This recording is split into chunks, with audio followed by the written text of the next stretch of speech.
November 17th marks the 45th anniversary of the 1972 plane crash in which 12 young men from Richmond were killed. We spoke to Richmond Mayor Jim Barnes about this tragedy, who has some personal connections. The new celebration rules are in place, and Pepsi is all for it. Antonio, what have you got in mind? Bit of a throwback. Looks like the Charleston. You never see that in football or anywhere.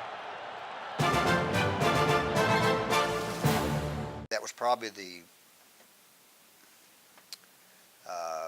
saddest time that I can ever remember in Richmond, Kentucky.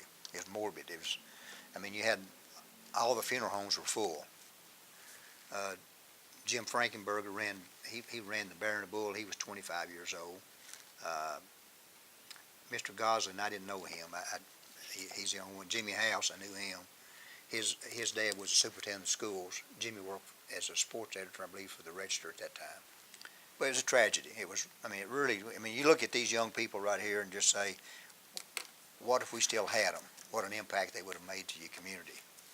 And they would have, because they were all good business people and they worked and, you know, smart and loved the community. Well, I wanted something that when we're all gone, that people like you could go and see a face and identify who it is. I mean, we've got a place up at Irvington Park, but it doesn't show the history and who these people are.